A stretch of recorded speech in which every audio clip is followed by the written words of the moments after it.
You don't know how much it means to me that you continue to press play and join me on this journey. In this episode of this experiment, really two key insights that that you're gonna see inside this episode is that I have two meetings. I'm gonna bring you into both of those meetings, and one of the insights that you'll see is the ability to trust your intuition and what that means from going from being in a transactional mode to transformational mode, which is a really key skill to learn because most things are transactional, which there's a place for that, but I want to live a life that's more transformational, and we're going to talk about that.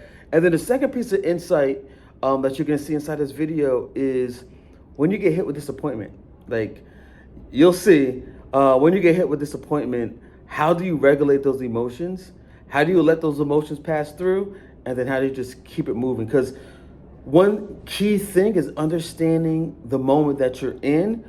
And the more clarity you have about understanding that moment, things can change on a dime. And you're going to see how, I had a disappointing moment and then things changed for the good. So with that said, thank you for joining. Let's go.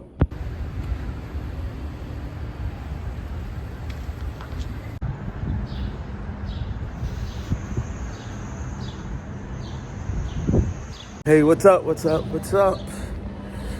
Yeah, so heading to go get my latte. And today's a busy day. I told you in one of the videos, I forgot which one, that I don't like to book my calendar so much. Well, that didn't happen today. I have 3 almost back-to-back meetings today. I'll try to record as much as possible, but I have 3 back-to-back meetings. 2 that are in person, and 1 is virtual. I have a meeting with a digital web company, a web development company in Africa, Ghana specifically. So I'm meeting with them on Zoom. But but today is going to be interesting. So I didn't go to the gym today. And usually when I have like these meetings, I'll just do a modified 15-minute high intense small workout at the house. So I have kettlebells, I have some other things. So I just do a modified workout just to give me some more time to get my work done, the things that I have to get done. But how you doing? Good. Yeah, so so it's gonna be an interesting day. Stay tuned.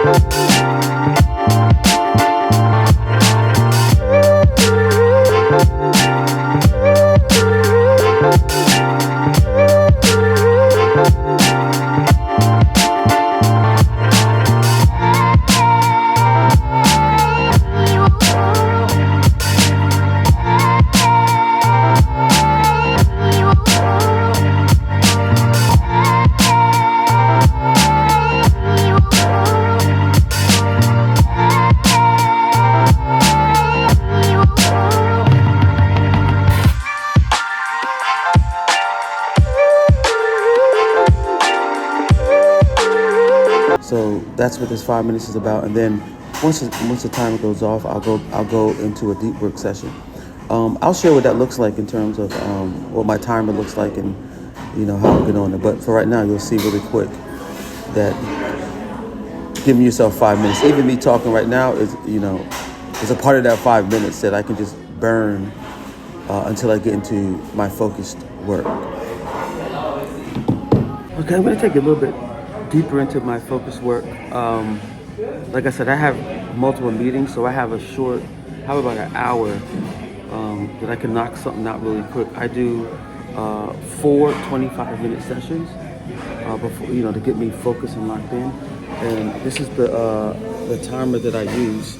Let me show you really quick.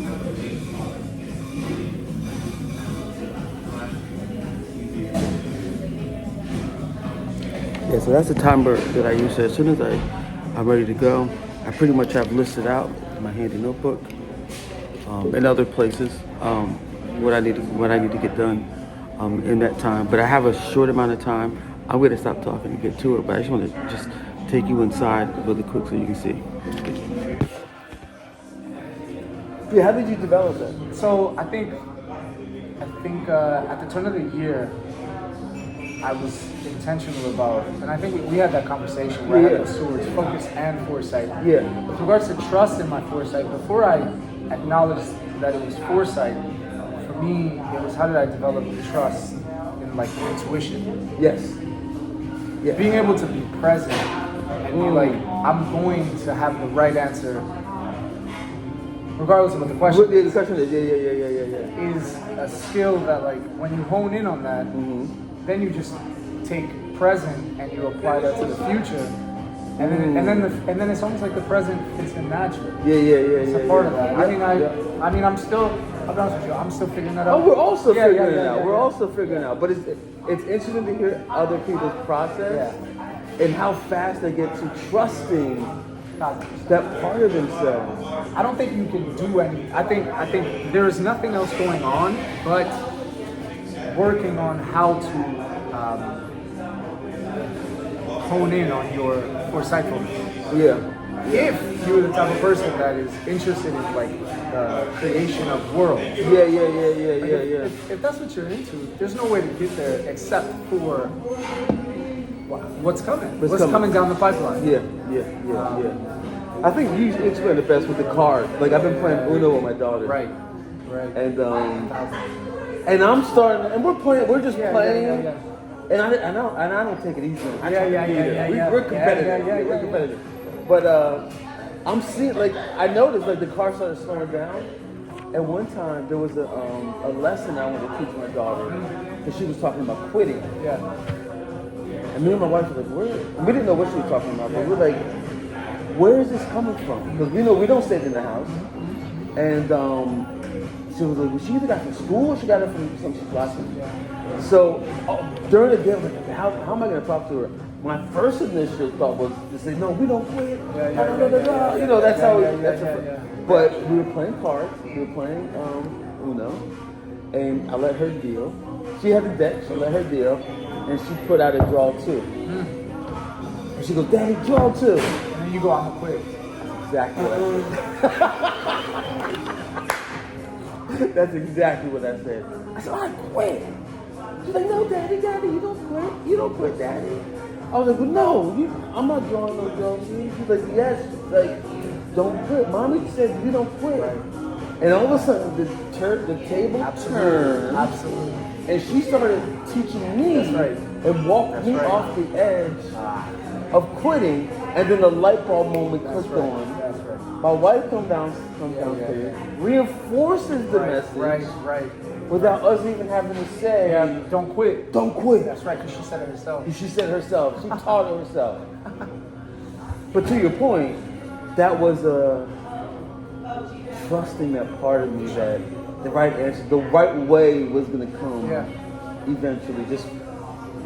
Well, look, you know I've been saying this for a minute. Like, the kind of work that, like, this kind of trip demands, I've been looking for it, and I've been like, I'm not seeing it. Okay, so now we make it. Now we create it. Yeah. And I'm.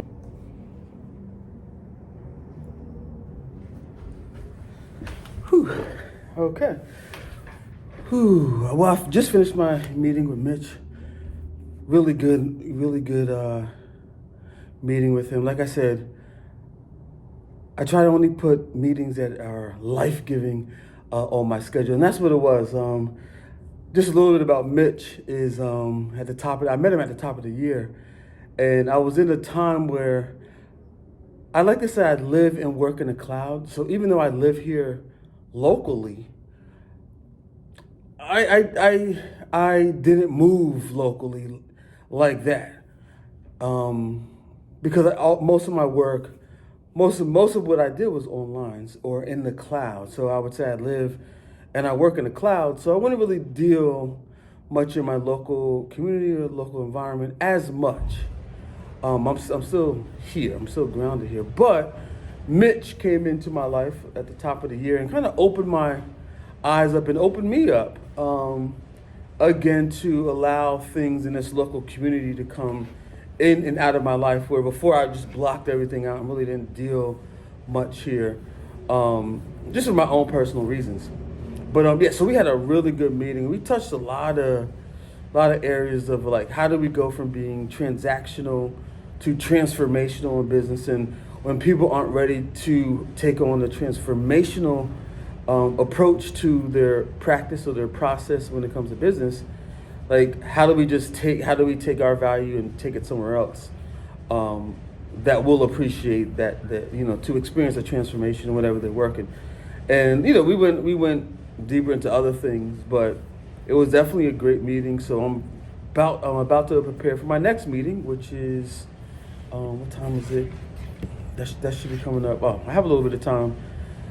It's 12 now, so I have about an hour to prepare for the next meeting. So like I said, the first 2 meetings were in person, and then my third meeting is going to be on a Zoom call into Ghana, Africa. So, yep. See you on the next one.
You have to acknowledge that you are disappointed and like you were expecting something different, but overall you have to continue just to move forward. So yeah, that meeting is coming up, and I respect the fact that I was given a heads up prior to the meeting. That way I can kind of process it right now before the meeting. So I definitely respect that 100%. I definitely respect that 100%. So stay tuned. Yep, I had to reschedule. Excuse me. I had to reschedule my meeting for today, the one in Ghana, because I know I'm going to need a lot more time for the meeting that's coming up. So, yep, I just rescheduled for tomorrow. So I'm not going to try to squeeze everything in. I think that's the best. That's the best move right now. You have the footage. You just put it. I have the footage. I just keep it raw, uncut, and it gives people like a fly on the wall. It's cool to look back on. It's cool. Yeah, it's really cool. Yeah. And I've noticed that the connections that it's almost like going back and looking at your game tape. Yeah, it is. And you're like, oh wow, I don't believe I said that, and then the connection comes through. Yeah. But yeah, it's been fun. It's been fun. I started this 4 years ago. Really? When I was working at the community college, director of entrepreneurship, and I noticed that the students, there was always a disconnect. So I did it for the students. And then it just, well, let me preface this. It started off as a beginning of the year challenge to myself. And the challenge is really simple. Take out your camera, record it, and and that's it. Off the top of the cup, boom, boom, boom. But it started off with the students, and then it turned into my little practice. I almost did like 225 videos. So also, do you post them anywhere? Oh yeah, on YouTube. Oh, so you? Oh yeah, I have a vlog, I guess you can call it. Yeah, Oh, but now I just started maybe 2 weeks ago, but now they're longer in length, 10 to 20 minutes, and then last time they were like 2 minutes, almost like shorts. Yeah. Now I'm like taking a little bit more time to chop it up, cut it up a little bit, and then upload it. But just kind of capturing The behind the scenes and kind of like take people in my thought process. I'll share it with you. No, yeah, I would love that. 'Cause that's something Yeah. So you guys are doing that? So I mean, yeah, I've always done that. Like, I not as much as I should. Like, I can show you. I was trying to go off. But I can show you like we kind of like just as much as we could try to bring it around with us. Yeah. So I have stuff from like the weird. Like we took a trip one time to meet with we worked with Lawrence Taylor. Oh yeah. And we had to spend a night in New Jersey. So we took it on the road trip. We took it like in the hotel. And we did that for a few different projects, and then like stuff around Philly. And we mostly just like sitting in the office like while we were recording. And you look back, you're like, that's crazy. That's crazy. Yeah. So I just want to just catch a little bit, before we get into the meat and potatoes. I mean, you're allowed to. You're open to use my camera whenever you want. Oh, cool. I'm just using my phone for now. Yeah. But I remember starting off with the iPhone 8. Awesome. You know what I mean? iPhone 8 and just capturing those moments. It's been very effective for me, and it brings clarity. Yeah. Because I go back when I'm quickly editing it real quick. It's like, oh wow, that's good. And I write it down. Like, Yeah. okay, there's something here. I'm gonna pinpoint this. Yeah, and that's a kind of just before I get into this, like a piece Yeah. of the puzzle that I have or that I want to have is another like, individual who owns an agency in Philly who we were just connected with, the contacts Rosa and Kenny. Yeah. He does like strictly like storytelling and like videography, and he just recently did a few commercials. He's like doing the thing for FIFA. Oh yeah. Like that's someone who we were talking about like partner with, but Yeah. him and we have Ty Ed, who was that was our apprentice. Yeah. And he followed us I think you everywhere. told me about him. Yeah. Yeah, I love him. He's a student, but like he's the man. Like he's so talented. Yeah. He did everything for us. He did the video, the editing. He did like the podcast. So he did. Oh wow, he was doing all that. I love him. He's So he's multi-hyphenate. He was able to do multiple stuff, and that's good. If you can find somebody, one person packaged, and they can do all the different things. Yeah, that's what I'm trying to get. Is someone to follow us and be around. Yeah. There's Gary V kind of opened that world up, and D-Rock. I told you I think he's from here. Yeah, you did that. He went to Northampton Community College. I spoke to him. He went to Northampton Community College, and then he just took a risk, went to New York, did a free video for Gary, and the rest is history. Yeah. But I don't think he's with Gary anymore. But I think But no, I think he's he is. pretty sure. Yeah. Oh, okay. I remember. Some of his old stuff, but Yeah, I remember reading something that. But anyway. no, maybe not. I don't know. Yeah, but that opened up a whole new world. Okay, I just finished up that last meeting, and what started off to seem like a disappointment actually ended up becoming really good. And it's just a testament to, this is a theme that seems to be coming up. It's just a testament is like the game can change any moment. You just have to regulate and manage the emotion of it and not be reactionary. And allow it to unfold. Because at first, I'm not gonna lie, the last video that I just did, I was a little disappointed. Like I didn't go into the meeting with a good vibe, to be honest. But then once I got in, we kind of like diagnosed everything and kind of see where things are at and see where they're not at. It began the clarity started to come. Clarity showed up, and clarity gives you the power to make the next best decision. So we were able to make the next best decision in where we could align at, and that's a good thing. That's a good thing. So it's a reminder to know that the game can change. You just need to be dealt that Even though a hand that you didn't want gets dealt to you, if you use some foresight and seeing how things, hey, what's up, bro? Seeing how things unravel, opportunity seems to show itself. But you gotta stay patient and stay even keeled and not reactionary. But yeah, that's it. Yeah, it's cloudy out here today. It's supposed to rain there soon, but I haven't seen no rain yet. So I'm gonna take a walk for a little bit down to this park and just decompress. I think I spoke too soon. Down here chilling at the park, decompressing from the meeting, and it's starting to rain. Well, it's not raining yet; it's sprinkling. But as you can see right behind me, there's rain clouds that are forming. So I'm gonna try to hang out here for a little bit as long as I can, before I go back to the office. But I must say it's really, really peaceful out here. There's not that many, kids running around. Because usually this particular park is packed, especially if it's a nice day out. It gets really, really packed. I'm at Valania Park, which is historically here in Allentown has been a historical, but a black neighborhood, black park. It's not a black park per se, but it's in a historically black neighborhood here in Allentown. But and they just redid everything, so it looks really nice. But yeah, it's really peaceful down here. So I'm gonna try to stay down here as long as possible. But it is definitely raining, about to rain. So I was on Twitter about 5 minutes ago, and I saw this post from 19 Keys, who's a thought leader in the blockchain space.